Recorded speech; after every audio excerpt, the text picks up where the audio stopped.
discuss the continuing strengthening of relations between Ethiopia and Turkey.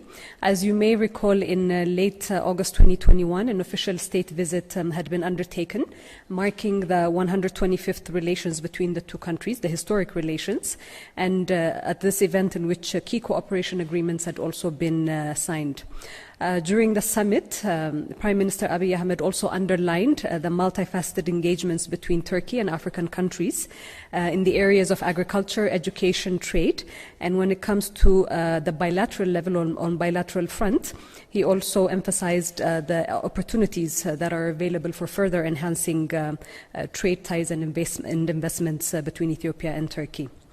Moving on to the second point of today's briefing on humanitarian response update in the northern part of the country. Just to give you a very short summary of information that has been received from the National Disaster Risk Management Commission. In Amhara region, following the recent military activities against the TPLF, the government has distributed 1,316 quintals of food to Waldia, Qobbo and Mersa Waradas in North Wallo Zone. 31,000 or close to 32,000 quintals of food to Ataye, Efrata, Ansokia, Shoarobit, Minzgara Waradas and in North Shawa Zone. More than 9,000 quintals of food have also been sent off or dispatched to Bati, Artum Fursi, Dawe, Harawa, Jiltimuga, Dawe Chafa Waradas in Oromia Zone of the Amhara region.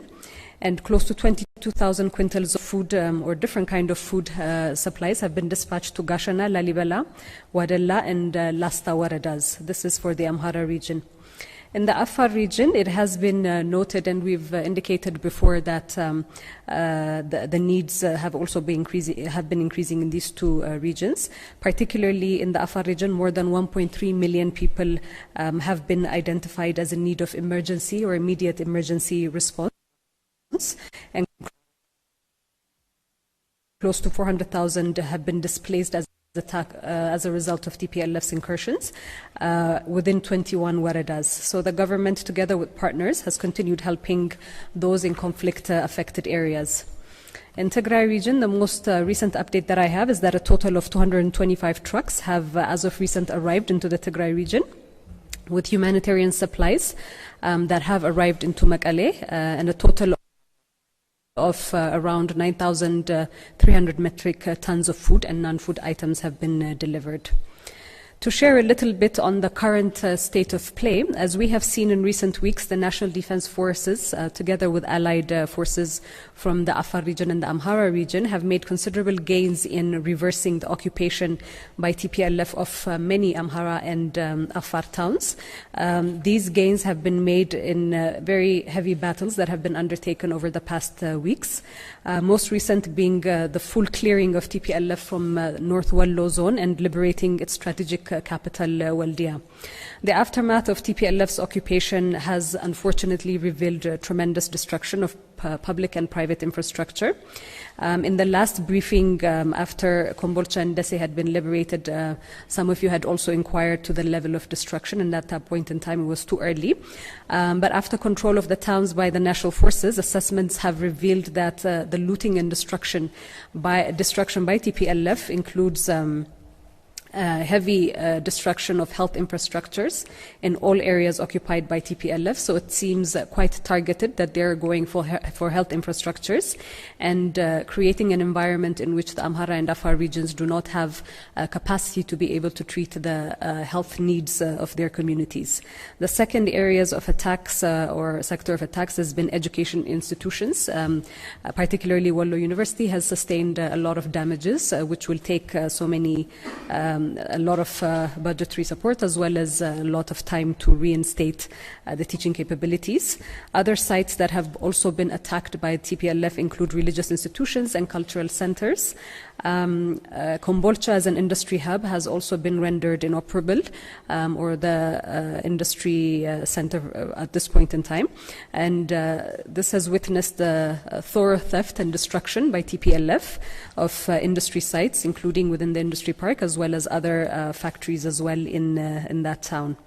Another point of attack targeted attacks has been the destruction of public documents in financial and legal institutions, so thereby erasing data that is, or government data that would be enabling various sectors or government sectors to provide requisite support to members of those communities based on, or to provide these services based on these documentations. As we have also witnessed in liberated areas, communities that had been displaced due to TPLF's violence are slowly starting to return back into their locales, and there's multifaceted efforts that are being made and mobilized to reinstate them back fully into these communities and for rehabilitation and rebuilding work to commence.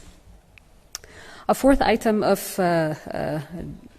briefing for today is we recall that at the end of last week, the United Nations Human Rights Council in Geneva had endorsed a resolution titled Human Rights Situation in Ethiopia, which was drafted and tabled mainly by the member states from the European Union.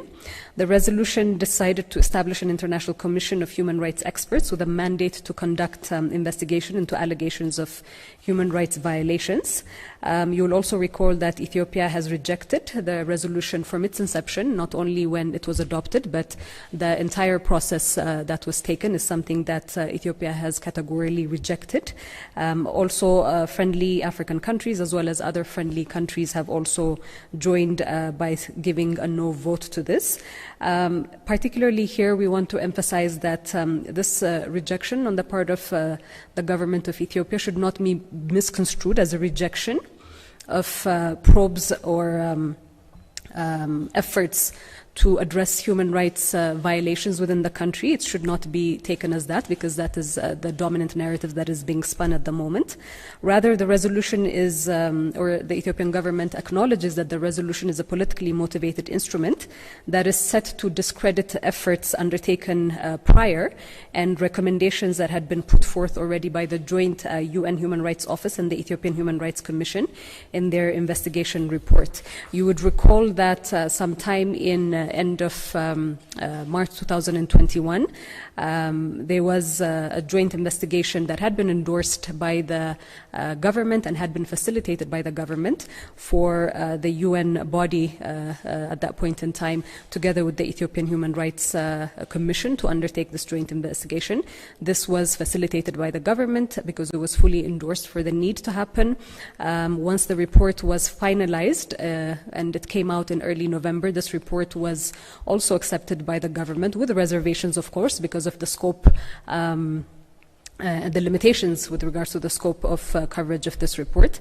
Nevertheless, the Prime Minister as well as the federal government took it upon them to rally behind this report and endorsed some of the findings and made sure that a remedial process was launched.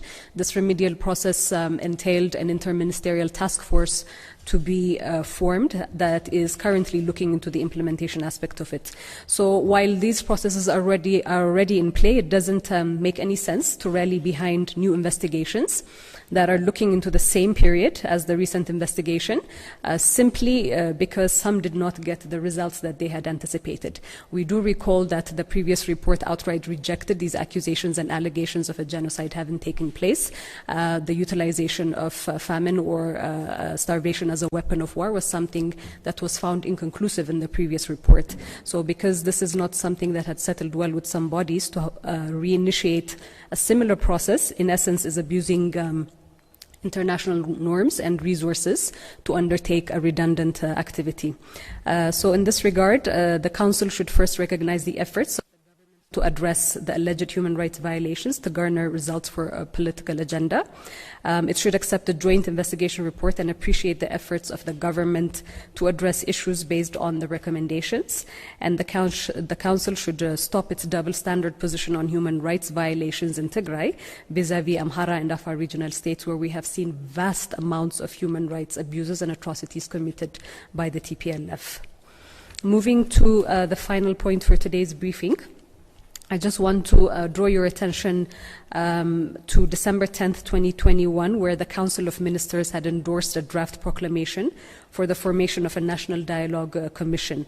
So following the outcome of the 6 national elections and the formation of a new government, one of the commitments made has been to create a homegrown, inclusive space to address various contestations that have not only risen over the past 3 years, but have existed within the political history or the modern political history of the country. So resultantly, the Council of Ministers' decision to form a National Dialogue Commission is testament to this commitment that had been made upon the formation of the new government. The National Dialogue Commission is envisaged to be an independent democratic institution with reporting lines to the House of People's Representatives and acting with an independent mandate to bridge differences and chart an inclusive way forward for national understanding and alignment on contested issues. Yesterday, the Legal, Justice and Democracy Affairs Standing Committee of the House of People's Representatives undertook a consultation with various stakeholders to garner inputs to the draft proclamation. And some of the main duties of this body, as has been underlined or shared within the proclamation, is identifying agenda items that would contribute to national consensus, identifying stakeholders that would need to participate in this national dialogue, convening the dialogue platforms themselves, crafting implementation processes for recommendations coming out of the national dialogue, and then follow up on implementation plans. The draft proclamation is expected to pass in the coming weeks, and this will inevitably open up another phase in Ethiopia's democratization process, anchored in inclusivity and addressing these contestations in an Ethiopian form and manner. So with these quick short updates, I will open it up to any questions that you may have. We'll start on this side with Iskander, and I'll come to you, Fasika. Thank you very much, Bilani. You talked about battles fought to defeat and repel TPLF forces from Afar and Amhara regions. But in recent statements, TPLF leaders insisted their forces remained undefeated and just withdrew from Amhara and Afar regions. I was wondering if you could comment on this and also on the take of the international community on this TPLF arguments. Thank you very much. Thank you, Skander. On the TPLF retreat, I guess those in the international community and media who choose to amplify TPLF's narrative have got their own agenda for doing so. Nevertheless, I think there is an open invitation for those that want to go and document, particularly from the international media, as has been facilitated in many parts of liberated areas, to go document and discuss with those that have witnessed the intense battles what had transpired as well. So I wouldn't just leave it to a statement that has been issued by an organization deemed a terrorist organization. I think Ethiopia and its heroic forces do not need external validation, as Ethiopians know the sacrifices that have been paid and the challenges that had been countered in order to gain the current status quo, as well as the setbacks that TPLF has encountered. But more importantly, I think in that argument, the TPLF will have to face and respond to mothers within the Tigray region who have sent off their sons and daughters thinking that they would come back. How will they respond, when they have sent them in droves for a senseless conflict that they have engaged in? So these are questions that they will have to account to, and the current, noise with regards to whether it's a strategic retreat or not will inevitably reveal itself. But again, I want to draw your attention to just something that had transpired within the recent past, which is number one. The claims that they had also seized Gashana again. So if this was a force that was strategically retreating, there was a lot of noise coming out from their end and rhetoric coming out from their end that they had recently seized Gashana. The other one is evidence that you have also seen of heavy infrastructure damages and a lot of other battles that they have engaged in over the past few days as well. And then again, the rhetoric of, we're about to take Addis, we're almost reaching there, is something that just recently transpired. So again, within that context, this strategic retreat narrative is open for other people who are more inquisitive and want to get to the bottom of it. Fasika?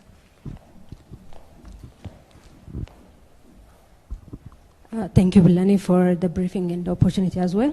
My first question is, after retaking all the areas in Afar and the Amhara region, what's the next strategic military goal of the latest operation led by Prime Minister Abiy Ahmed? The second one is regarding the latest initiative by the government, informing the National Dialogue Commission. And one of the aim of this commission, according to the draft proclamation, says that laying out a foundation for national consensus and building a state with strong legitimacy. So in order to achieve this goal, does this process include amending the constitution or the current constitution? Thank you. Okay, thank you, Fasika. On your first question of where to hereforth, we're still in the final stages of this latest operation. If you recall, the Operation for National Unity and Diversity, the aim was to ensure that TPLF forces were cleared out of the Amhara and Afar regions. This is something that is still being undertaken because there's still some elements within certain pockets that need to be fully cleared out. So what next after this is, first we need to conclusively finalize this phase of it, and then those that need to share what transpires next will do so. On the national dialogue, it's too early for me to say that because, number one, as I was mentioning to you earlier, this is an independent body that is being set up. The independent body, based on various stakeholder inputs, based on its on processes of assessment that it's going to be taking, will identify these agenda items. So, as you had said, if this is an agenda item that is important or that has been a key area of contestation, then I do imagine, as a democratic and independent body, that they would bring it up. But again, this is not something that is being driven by the executive body. This is an independent process, and I think we would need to allow the process to materialize in its own time period. I'll take one question here and I'll come there. Okay, thank you. I'm Mulata from Align. My question is out of the northern part of the country. It's about some eastern and southern parts that drought affected areas. That the Somali regional government said that about 3.4 million people are in need of help. So there is also the same problem in the Borana zone also. What that the government of Ethiopia doing to address those people are in need? Thank you. Okay, thank you. I don't have the data, unfortunately, but this is something that has been covered by the National Disaster Risk Management Commission. I don't have specific figures for you, but you could inquire with them. There has been assistance that has been delivered to these drought-affected areas, and this is something that is going to be continuing with partners as well. Kuru?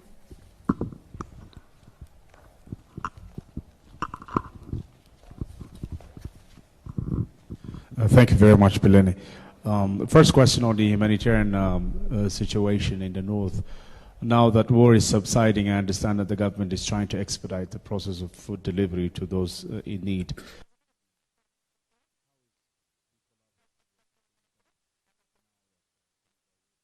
With the United Nations, because the UN is saying the same thing, that food should be delivered as soon as possible to avoid any catastrophe.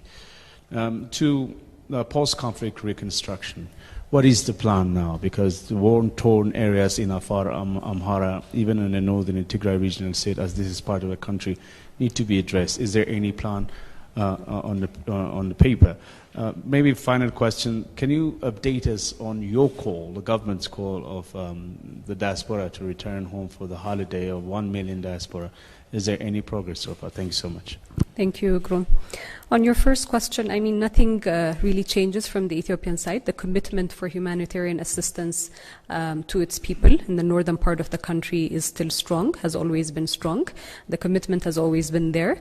The humanitarian assistance needs have obviously expanded due to TPLF's incursions and belligerence in the other parts of the region, as I had mentioned. So again, equal attention needs to be paid to people who have lost their livelihoods as well in these regions. Again, there are certain calls by certain bodies only focused on the Tigray region, but it's important because the Ethiopian government is responsible for people throughout the country and all regions as well. So the government remains committed to ensuring that assistance is reaching those beneficiaries. Again, I want to reiterate and highlight here, because this is a contested issue, that humanitarian assistance interruptions has never been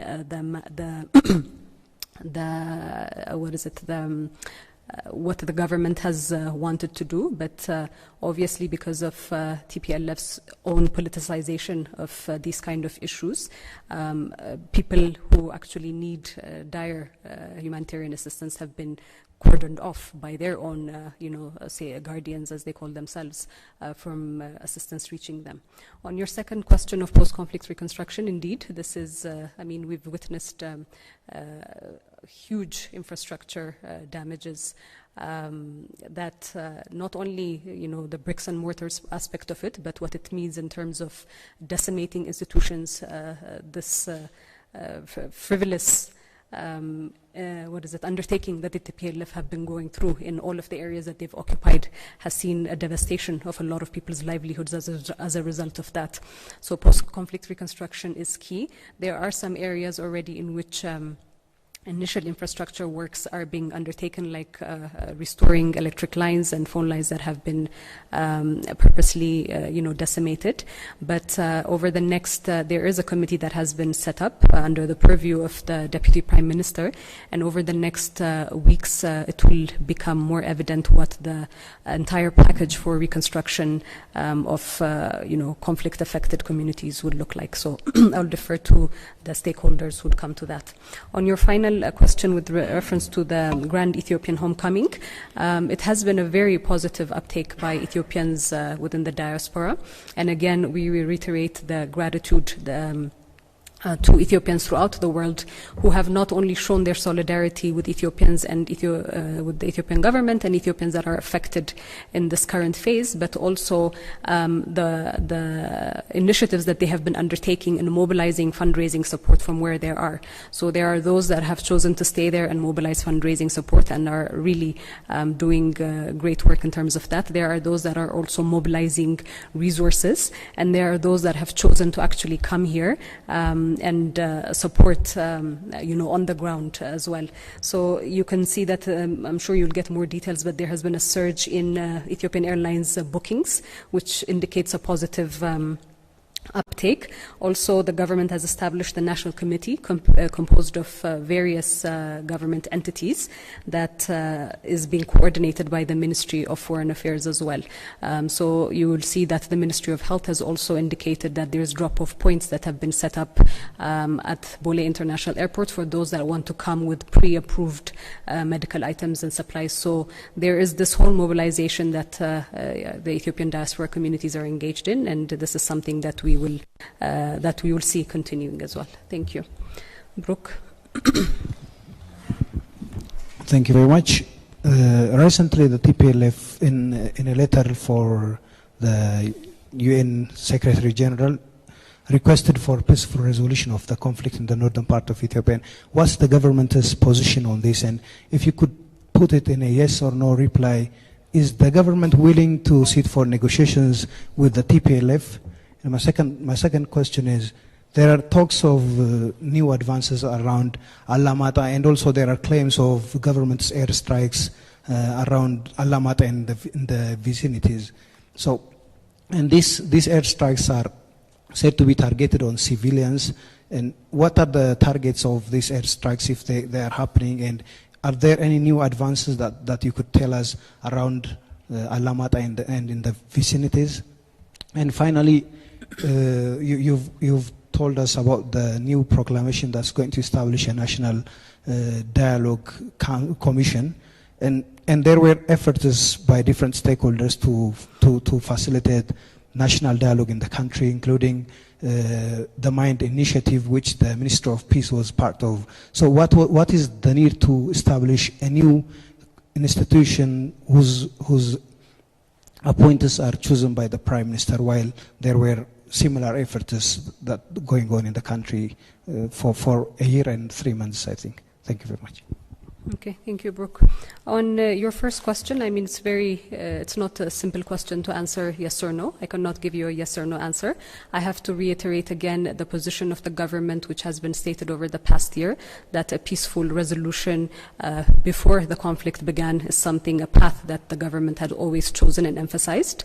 Once the conflict had started, there has been so many olive branches that have been extended, and you have seen so many of them being rejected. So with reference to the call that you said, or the letter that has been issued, and I don't even know if such a illegitimate entity can send such a letter to a United Nations body. Nevertheless, the call that you made for peace is something that the Ethiopian government still wants. The resolution of this phase is something that we're committed to in terms of ensuring that it's done in a peaceful way and through a political means. Nevertheless, any political solution will always be centered on justice, will be centered on accountability, and also in dialogue. When I refer to you in terms of dialogue, the question of who and with whom this would be done with and what are the prerequisites are details that will be unveiled in due time. So I'll leave it as that for the first one. I don't have any information of any advancements that you have shared, but I think the Ethiopian government has been very transparent when airstrikes have been undertaken to neutralize identified terrorist cells and terrorist hideouts. So this is within the constitutional framework that these strikes would be undertaken. Attacking civilians has never been the mandate or the modus operandi of the federal government, although you would hear it from the other end. On the national dialogue, again, I'm not quite certain what you're referring to in the previous one. There are efforts by various actors as well, but this is a commission that's going to be set up reporting to the House of People's Representatives. So like I said to you, this is not something that there will be direct executive oversight, but this is a representation of the people's needs and requirements for various contestations that have risen over the past 3 years and before that as well. I'll take one more question, Noe, and then we'll wrap up. Thank you for the briefing. Can we have a bit more details on the phone call that the Prime Minister had with President of Senegal, South Africa and the DRC? Can we expect some more diplomatic activity from the African Union? And can we expect a ceasefire in Ethiopia? Thank you, Noe. I don't have any details with regards to the phone calls, but these kind of conversations will continue because this is a normal part of an exercise of what the Prime Minister has been doing in engaging African counterparts on common issues of concern at the national level, regionally, and continentally as well. So I would imagine that they would continue. I think, what's the last question that you had asked? Second part, sorry. Ceasefire from who? Is the question. The government has already been engaged in a ceasefire before, which has been evidently, referred to as a sick joke. So the federal government has got an obligation to maintain peace, to ensure territorial integrity, and the operations by the federal defense forces will ensure that territorial integrity will be maintained, and that TPLF is no more a threat to the peace and stability